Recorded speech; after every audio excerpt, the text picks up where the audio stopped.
Good evening. Welcome, welcome. So, lovely Martha has asked me to talk this evening about hearing guidance.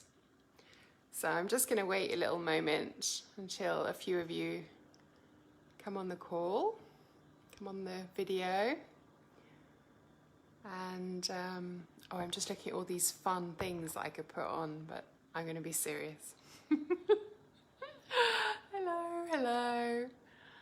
So yeah, we're going to talk this evening a bit about guidance and how to listen to whatever guidance is out there for you, and especially if Martha's there, because she asked the original question. But any of you, please ask your questions. They should pop up on my screen as we go, so I can,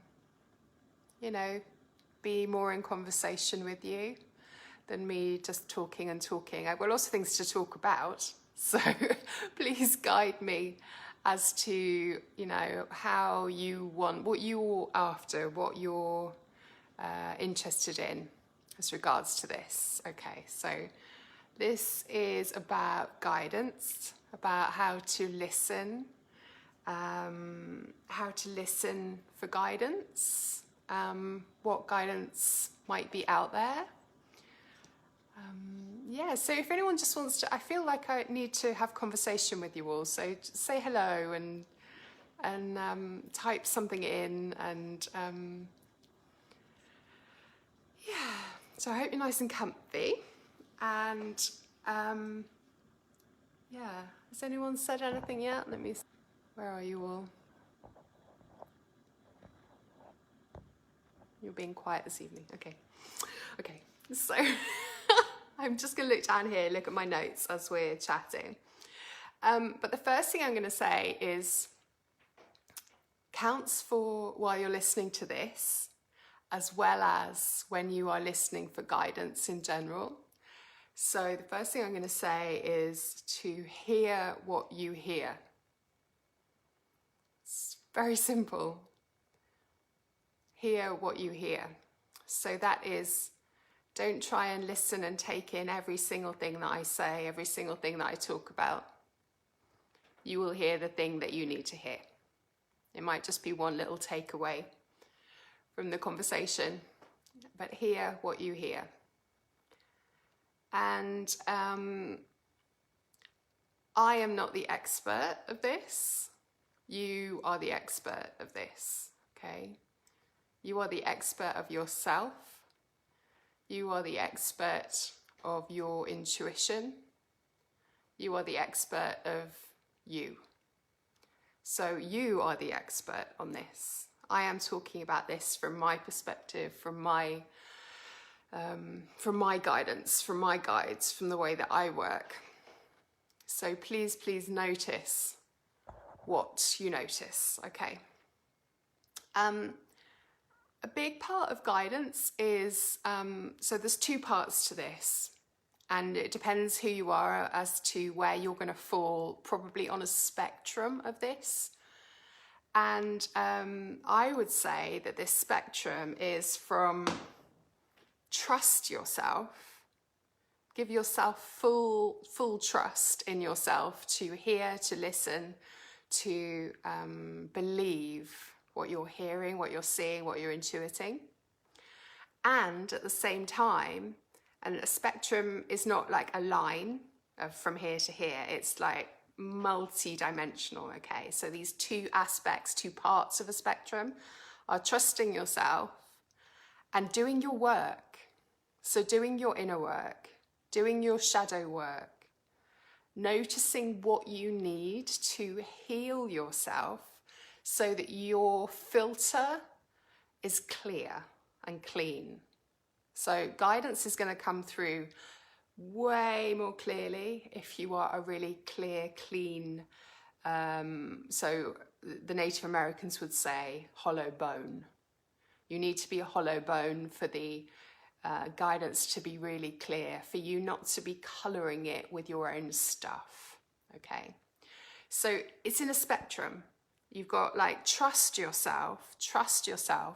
And when I started doing this work, I didn't need to hear that.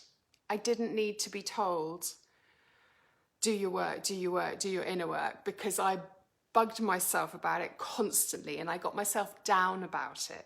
So if you're somebody that gets yourself down about things like, oh, I've really got to do this, oh, I'm so rubbish, oh, I'm this, I'm that, put that to one side for a moment and go there.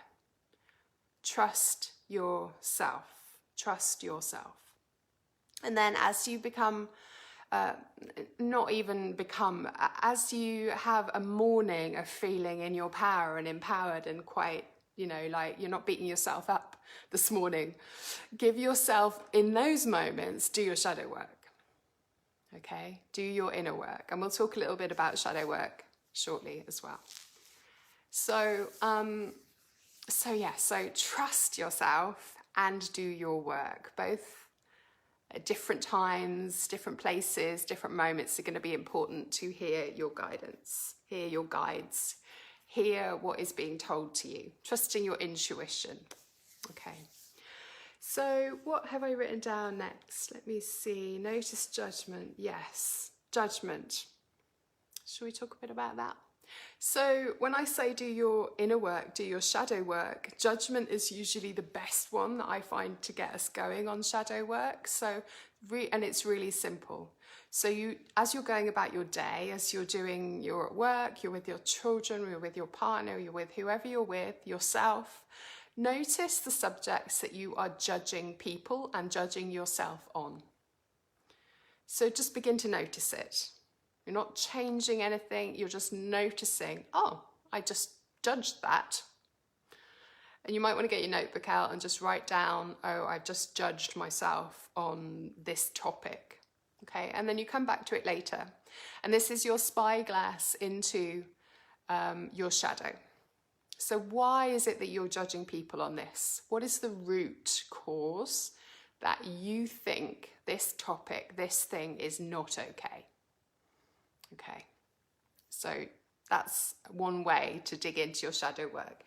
There's lots of other ways, and you might have your own ways as well. So shadow work, that is important. Let's see what's next. So really big outline of guidance, okay, is like, if you want to be listening out for messages, if you want to be listening out for your intuition, if you want to be listening for your guides, giving you messages, giving you the things that you need to know, you listen to everything.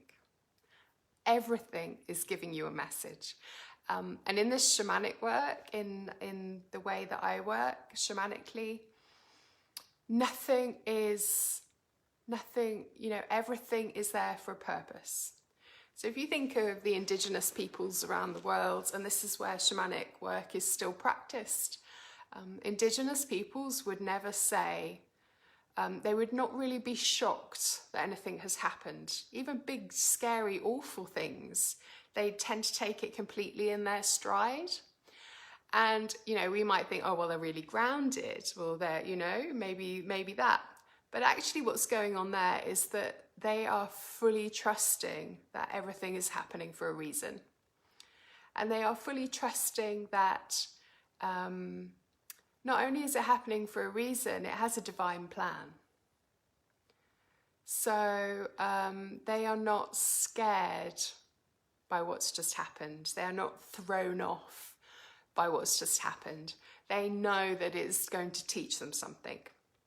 So whatever happens is important and right, and it's just following a different route to what you think might be about to happen. So I've written down that guidance is everywhere, and I'd encourage you to notice what your main methods are. And it may be that guidance literally is everywhere for you. It is for me. So our bodies are talking to us all the time about what we need. And when we're ill, our bodies are showing us and telling us that something is off. That is guidance. That is guidance. That ache here, that is guidance showing us that we need to do something with that. Do we need to strengthen it? Do we need to stretch it? Do we need to change how we work? And it will be guidance to show us that something needs to change. Okay? Something needs to change.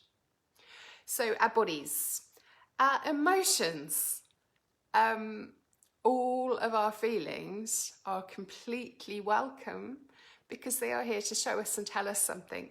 They are guidance.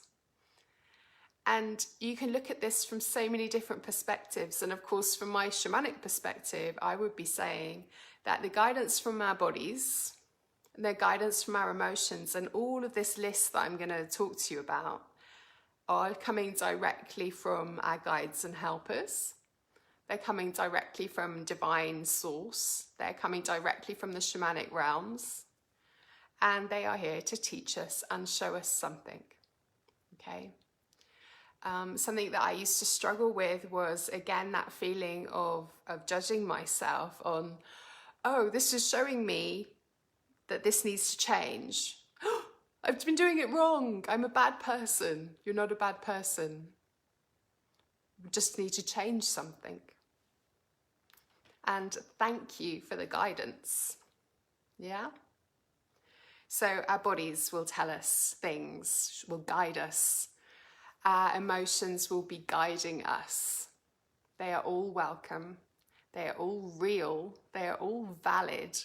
You do not need to demonize yourself and put yourself in a category. If it helps, go for it. But you do not need to put yourself in a category of, I am this, I am that, because this emotion happens.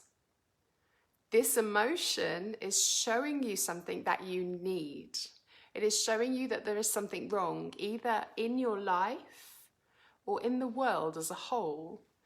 Culture, society is messy and messed up. Maybe your body and your emotions are showing you that. And they're saying, you need to do something about this. You need to take yourself out of this. You need to change something. Maybe you can be a change maker. So noticing what your emotions are showing you, noticing what those emotions, what they're pointing to. What's the subject that gets you upset?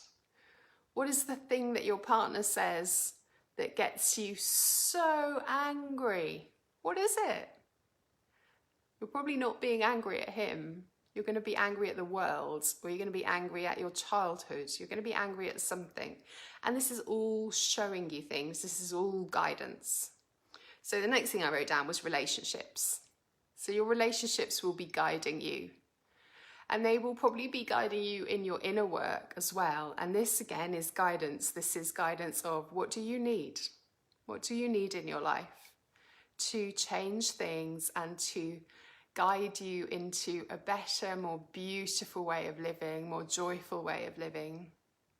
Whatever it is that you are here to do, it will be guiding you in that. So I'll try and remember to come back to whatever you're here to do. If I forget that, someone just mention it to me. I'm not getting any writing in the box, so I really apologise if anybody has said hello or said anything, but I can't see what anyone's written for some reason today. Okay, so dreams, obviously. Dreams will be guiding us in places. It will be showing us things. If you're a big dreamer, if you have really vivid dreams, write them down. If you don't write them down and if you don't remember them, do not worry, because they are still doing the work. Your dreams will be processing the things that you need to do, the things that need to change, and they will be doing that already. If you want to be consciously aware of the guidance from your dreams, try and write them down. Oracle decks, things like that, of course, they're all guidance. But you're only going to hear the guidance if you trust yourself. And if you keep repeating that mantra to yourself, I trust myself, I trust this, I trust this. So the best practice I find for this is spending 24 hours. And I challenge people who come to me. I challenge clients who come to me who ask me, how do I receive guidance? And I ask them a bit about their intuition, maybe. I ask them whether they notice things, whether their intuition guides them in any way, shape or form. And if they say, yeah, I think so sometimes, or anything like that, or more than that, like, yeah, it really does, but I don't always listen, or anything like that, I challenge them, and I challenge you now, to spend a length of time. I tend to say 24 hours, but find your length of time. Spend a length of time where you are doing this practice, where you are simply trusting everything that comes to you. So when, I don't know, when a bird flies down in front of your car as you're driving to work, and you go, oh, did that mean something? And you go, oh, just for today, I'm completely trusting that that was a sign. So when I get a chance, I'm going to look up what that blackbird signifies and means. And what was I thinking about when that blackbird that means this flew in front of me? Where was I going when that blackbird flew in front of me? And all through those 24 hours, when you are not questioning, when you are trusting your intuition, where you are believing in every sign and symbol that you could imagine, just see how it goes. Can't do any harm. And in that 24 hours, you will be, you'll be doing so many things. You'll be honing your intuition because you will be listening to it. You'll be practicing it. And this is a practice. You will be saying to your guides, I'm listening. And they will edge that little bit closer and give you a little bit more. And they will be so overjoyed that you're listening. What else will you be doing? You'll be just getting into the swing of it. You'll be practicing it, and you'll be practicing that feeling of trust. And if we want to think about this from a neurological perspective, because all of this work entwines with the latest science. If you want to think about this on a neurological perspective, in practicing trust, you're creating more links in your brain to the feeling of trust. Okay? So it's rational as well. Okay? So, what was the other thing that I wanted to talk about? I wanted to talk about, oh yes, this beautiful thing that I heard on a podcast the other day. I heard, because there's so much to shamanic work, so it's so good to be reminded of all the little intricacies and all the different places all over the world that the indigenous peoples have different belief systems, slightly different ways of looking at things. And this was, where was he from? I think he was Danish. And he said that, I've lost my train of thought. Where was I going? Heart, that was it. So in the West, we are trained and taught and brought up to work from here, to work from our head. And he said we need to untrain ourselves from working only from here to working from the heart. So when we sit in circle, we sometimes say to be listening to the other women in circle with the ears of our heart. So to be receiving guidance, we need to be listening with the ears of our heart. This is where judgment comes from, and this is where trust comes from. Okay? So listening with the ears of your heart will help the guidance, will help you hear your intuition. It will help. And ultimately what we want to be doing in the end, this is very similar to the, I suppose in the West, how we are reclaiming the sacred feminine. So the feminine and masculine in all of us have been out of balance because of so many years of patriarchy. So the masculine has been really strong in all of us, including and especially in old school feminism. It's like just fill the boots of the men and do it better than they could do and do everything else as well. So doing, doing, doing. This is the masculine, and we're totally out of balance. So the head and the heart fit in with that as well. So the head is the masculine, the thinking things through, the rationalizing of stuff is the masculine, and our heart is the feminine. And this has been pushed away. You know, we've been only using this, and they are both helpful, but we have to come back into balance. And to come back into balance means that for a certain amount of time, for many of us, we're going to have to swing into coming only from the heart space. So coming only from the heart space is listening to all we are seeing and hearing with the ears of our heart, with love, with warmth, not with questioning. This is about trust, okay? Trust and hearing. I do wish I could see your comments. Okay, trust. Listening with the ears of your heart. Let's see if there's anything else to share with you. Heart, not head. Yes. Okay, so the other thing that I wanted to share is slightly related to that heart and the head aspect, is when we are listening to guidance from our guides, and as I mentioned earlier, listening to guidance from our guides is going to take up so many different ways, so many different forms. They're going to show us things in so many different ways. And it might be that they show you things in all of these ways. It might be that nature talks to you. It might be that your guides show you with the wind how you need to be, how you need to change, what needs to happen. You might need to have all your feathers ruffled by the wind in order for you to change something, okay?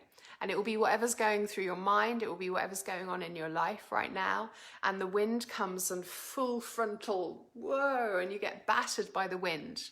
What is the wind telling you in that moment? What is this leaf that has just fallen off this tree and just fallen right over my face? What does that signify? This is all metaphors as well. So by all means, go and look up the shamanic meaning of that tree. Go and look up the healing properties of that nettle that has just stung you viciously. Go ahead and look up what that animal or bird or whatever means. And if this calls to you, think from the perspective of what are the metaphors of that animal? So where does that animal live? How does it eat? How does it hunt? You know, and thinking through all of the metaphors of that. They will give you something. They will guide you somewhere in something. They will guide your thought processes and take you down a road to the place you need to be at. So metaphors. All of shamanic work is metaphors. Metaphors. Some of it's very literal. It depends on your guides. You might find that your guides give you lots of very literal things. You might find that your guides are very artistic and it's all very whoo, and you're not quite sure where the line is. They're all going to be different and you're all going to be different. So it's just noticing what your feeling is, what your texture is, and where the main guidance comes for you. It might be, like I said, it might be walking in nature. It might be the elements. It might be it might be your relationships. It might be your body. It might be your emotions. It might be your dreams. I use oracle decks and divination tools to add to my intuition, to add to my guidance. When you do the work with me, we can work directly on, and you can do this with any shamanic practitioner, or you can work into your into your guides, literally go to them, learn how to go to them, learn how to ask them specifically for what their guidance is. And it's just going to be different for each of you, but trust, that is going to be the main big one.